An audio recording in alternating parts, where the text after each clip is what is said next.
History of Julius Caesar by Jacob Abbott. Chapter 10. Caesar Imperator. Although Pompey himself had been killed and the army under his immediate command entirely annihilated, Caesar did not find that the empire was yet completely submissive to his sway. As the tidings of his conquest spread over the vast and distant regions which were under the Roman rule, although the story itself of his exploits might have been exaggerated, the impression produced by his power lost something of its strength, as men generally have little dread of remote danger. While he was in Egypt, there were three great concentrations of power formed against him in other quarters of the globe: in Asia Minor, in Africa, and in Spain. In putting down these three great and formidable arrays of opposition, Caesar made an exhibition to the world of that astonishing promptness and celerity of military action on which his fame as a general so much depends. He went first to Asia Minor, and fought a great and decisive battle there, in a manner so sudden and unexpected to the forces that opposed him, that they found themselves defeated almost before they suspected that their enemy was near. It was in reference to this battle that he wrote the inscription for the banner, Veni, Vidi, Vici. The words may be rendered in English, I came, looked, and conquered, though the peculiar force of the expression, as well as the alliteration, is lost in any attempt to translate it. In the meantime, Caesar's prosperity and success had greatly strengthened his cause at Rome. Rome was supported in a great measure by the contributions brought home from the provinces by the various military heroes who were sent out to govern them, and of course the greater and more successful was the conqueror, the better was he qualified for stations of highest authority in the estimation of the inhabitants of the city. They made Caesar dictator even while he was away, and appointed Mark Antony his master of horse. This was the same Antony whom we have already mentioned as having been connected with Cleopatra after Caesar's death. Rome, in fact, was filled with the fame of Caesar's exploits, and as he crossed the Adriatic and advanced toward the city, he found himself the object of universal admiration and applause. But he could not yet be contented to establish himself quietly at Rome. There was a large force organized against him in Africa under Cato, a stern and indomitable man, who had long been an enemy to Caesar, and who now considered him as a usurper and an enemy of the Republic, and was determined to resist him to the last extremity. There was also a large force assembled in Spain, under the command of two sons of Pompey, in whose case the ordinary political hostility of contending partisans was rendered doubly intense and bitter by their desire to avenge their father's cruel fate. Caesar determined first to go to Africa, and then, after disposing of Cato's resistance, to cross the Mediterranean into Spain. Before he could set out, however, on these expeditions, he was involved in very serious difficulties for a time, on account of a great discontent which prevailed in his army, and which ended at last in open mutiny.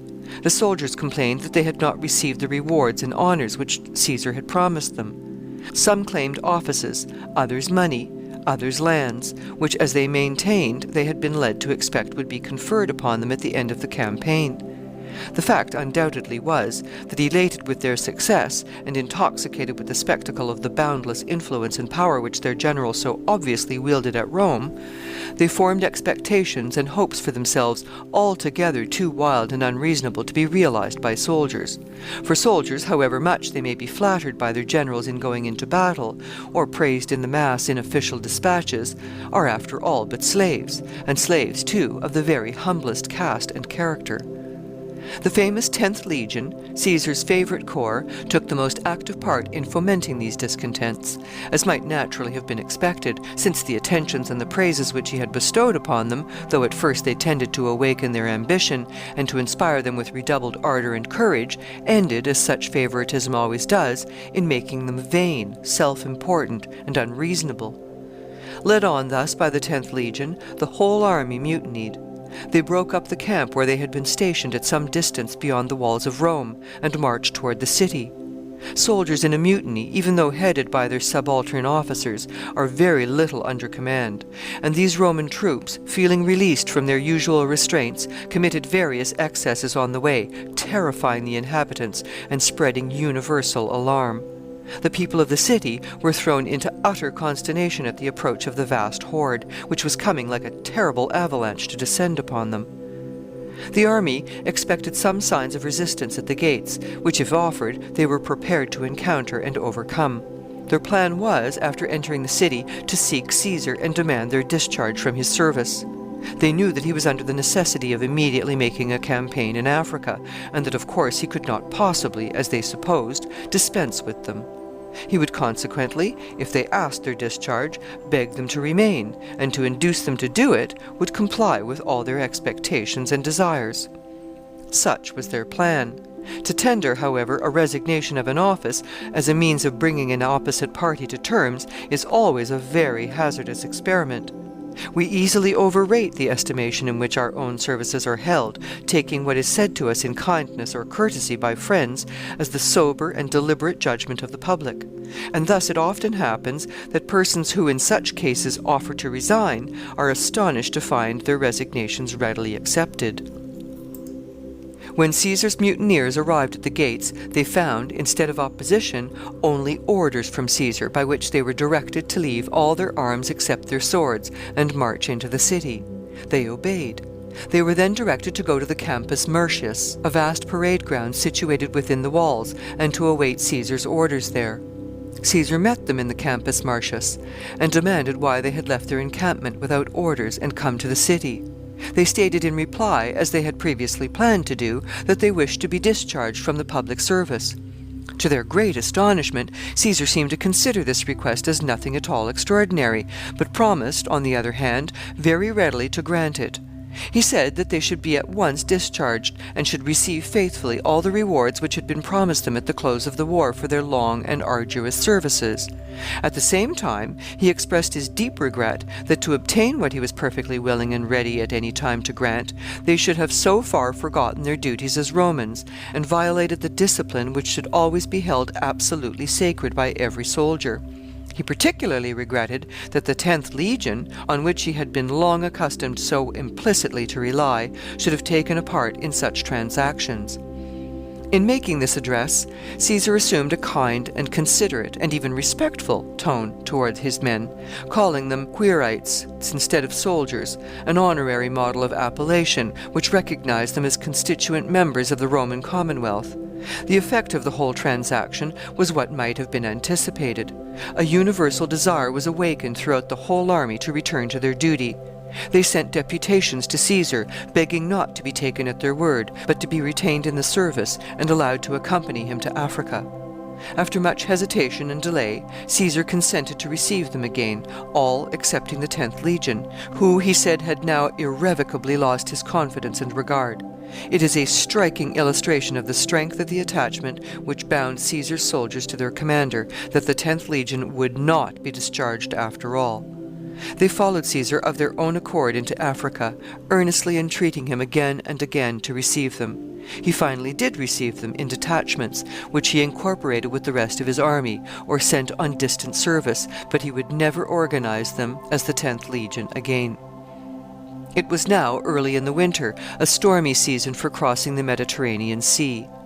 Caesar, however, set off from Rome immediately, proceeded south to Sicily, and encamped on the seashore there till the fleet was ready to convey his forces to Africa.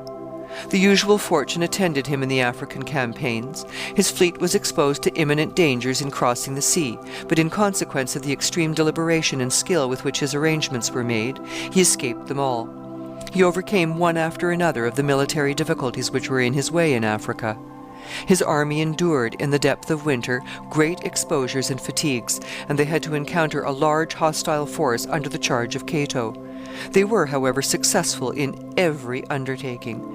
Cato retreated at last to the city of Utica, where he shut himself up with the remains of his army, but finding at length, when Caesar drew near, that there was no hope or possibility of making good his defense, and as his stern and indomitable spirit could not endure the thought of submission to one whom he considered as an enemy to his country and a traitor, he resolved upon a very effectual mode of escaping from his conqueror's power.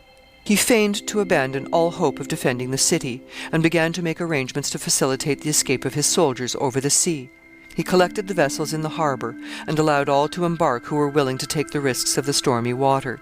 He took, apparently, great interest in the embarkations, and when evening came on, he sent repeatedly down to the seaside to inquire about the state of the wind and the progress of the operations. At length he retired to his apartment, and when all was quiet in the house, he lay down upon his bed and stabbed himself with his sword. He fell from the bed by the blow, or else from the effect of some convulsive motion which the penetrating steel occasioned. His son and servants, hearing the fall, came rushing into the room, raised him from the floor, and attempted to bind up and staunch the wound. Cato would not permit them to do it. He resisted them violently as soon as he was conscious of what they intended. Finding that a struggle would only aggravate the horrors of the scene and even hasten its termination, they left the bleeding hero to his fate, and in a few minutes he died. The character of Cato and the circumstances under which his suicide was committed make it, on the whole, the most conspicuous act of suicide which history records, and the events which followed show in an equally conspicuous manner the extreme folly of the deed. In respect to its wickedness, Cato, not having had the light of Christianity before him, is to be leniently judged. As to the folly of the deed, however, he is to be held strictly accountable. If he had lived and yielded to his conqueror, as he might have done gracefully and without dishonor, since all his means of resistance were exhausted, Caesar would have treated him with generosity and respect, and would have taken him to Rome, and as within a year or two of this time Caesar himself was no more, Cato's vast influence and power might have been, and undoubtedly would have been, called most effectually into action for the benefit of his country. If anyone, in defending Cato, should say he could not foresee this, we reply, he could have foreseen it. Not the precise events, indeed, which occurred, but he could have foreseen that vast changes must take place, and new aspects of affairs arise, in which his powers would be called into requisition.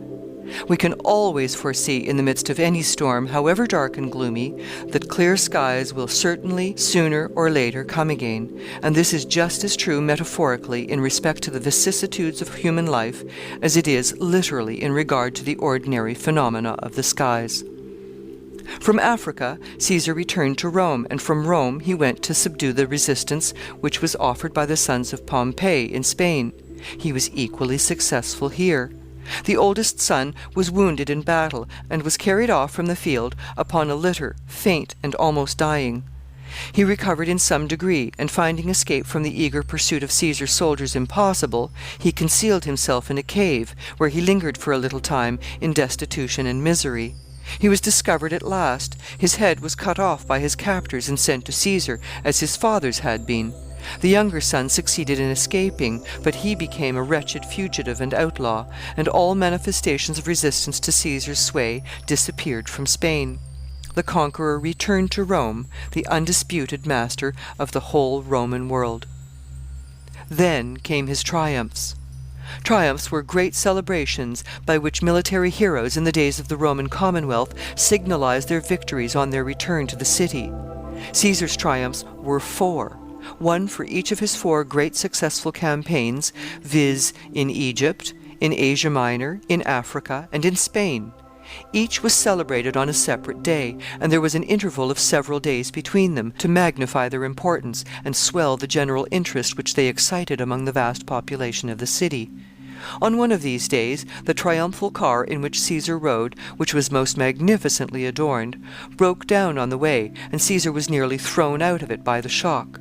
The immense train of cars, horses, elephants, flags, banners, captives, and trophies which formed the splendid procession was all stopped by the accident, and a considerable delay ensued.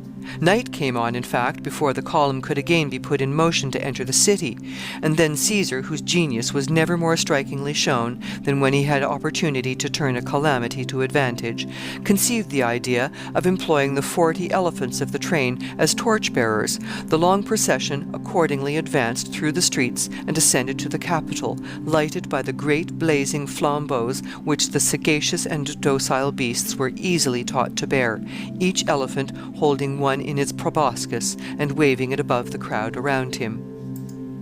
In these triumphal processions, everything was borne in exhibition which could serve as a symbol of the conquered country or a trophy of victory.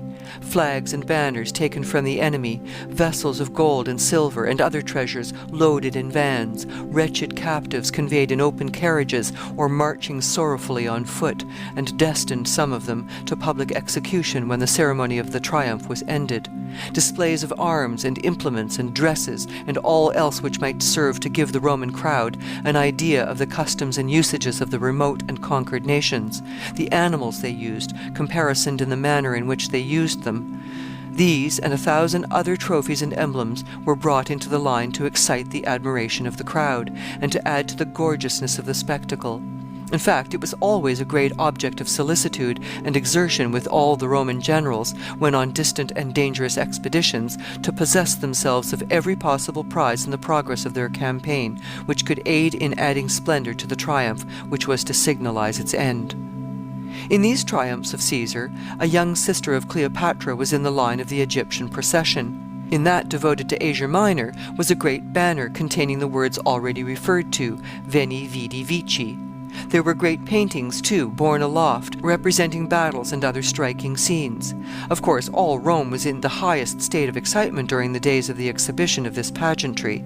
The whole surrounding country flocked to the capital to witness it, and Caesar's greatness and glory were signalized in the most conspicuous manner to all mankind.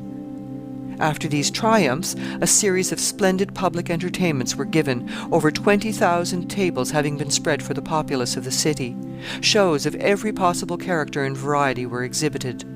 There were dramatic plays and equestrian performances in the circus, and gladiatorial combats, and battles with wild beasts, and dances, and chariot races, and every other imaginable amusement which could be devised and carried into effect to gratify a population highly cultivated in all the arts of life, but barbarous and cruel in heart and character.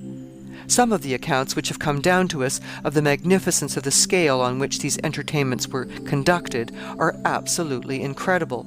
It is said, for example, that an immense basin was constructed near the Tiber, large enough to contain 2 fleets of galleys, which had on board 2,000 rowers each, and 1,000 fighting men. These fleets were then manned with captives, the one with Asiatics and the other with Egyptians, and when all was ready they were compelled to fight a real battle for the amusement of the spectators which thronged the shores, until vast numbers were killed, and the waters of the lake were dyed with blood. It is also said that the whole forum and some of the great streets in the neighborhood where the principal gladiatorial shows were held were covered with silken awnings to protect the vast crowds of spectators from the sun, and thousands of tents were erected to accommodate the people from the surrounding country, whom the buildings of the city could not contain. All open opposition to Caesar's power and dominion now entirely disappeared. Even the Senate vied with the people in rendering him every possible honor.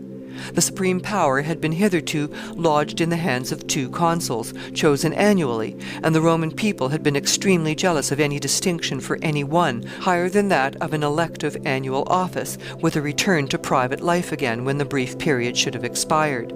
They now, however, made Caesar in the first place consul for 10 years, and then perpetual dictator.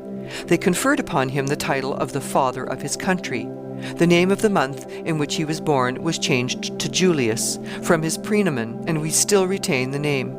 He was made also commander-in-chief of all the armies of the Commonwealth, the title to which vast military power was expressed in the Latin language by the word Emperator.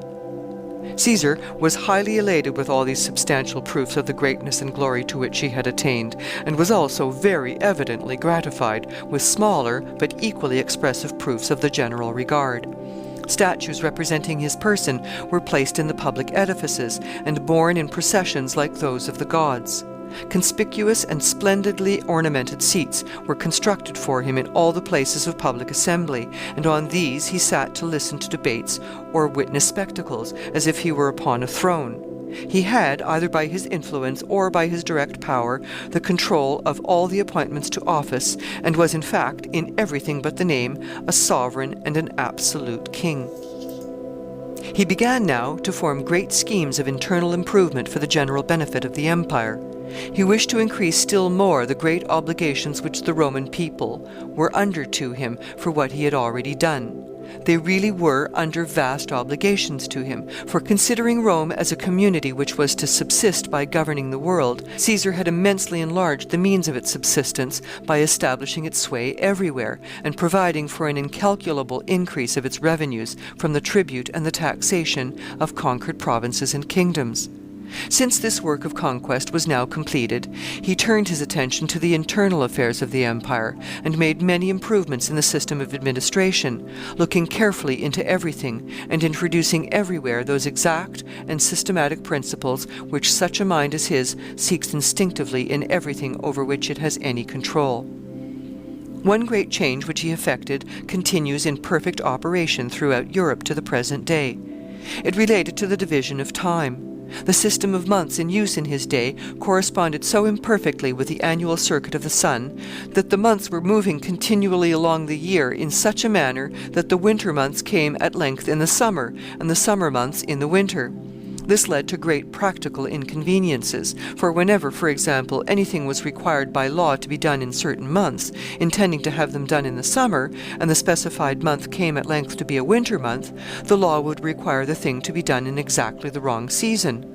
Caesar remedied all this by adopting a new system of months, which should give 365 days to the year for 3 years, and 366 for the fourth, and so exact was the system which he thus introduced that it went on unchanged for 16 centuries. The months were then found to be 11 days out of the way, when a new correction was introduced, and it will now go on 3,000 years before the error will amount to a single day. Caesar employed a Greek astronomer to arrange the system that he adopted, and it was in part on account of the improvement which he thus effected that one of the months, as has already been mentioned, was called July. Its name before was Quintilis. Caesar formed a great many other vast and magnificent schemes. He planned public buildings for the city, which were going to exceed in magnitude and splendor all the edifices of the world. He commenced the collection of vast libraries, formed plans for draining the Pontine marshes, for bringing great supplies of water into the city by an aqueduct, for cutting a new passage for the Tiber from Rome to the sea, and making an enormous artificial harbor at its mouth. He was going to make a road along the Apennines, and cut a canal through the Isthmus of Corinth, and construct other vast works, which were to make Rome the center of the commerce of the world. In a word, his head was filled with the grandest schemes, and he was gathering around him all the means and resources necessary for the execution of them. End of chapter 10.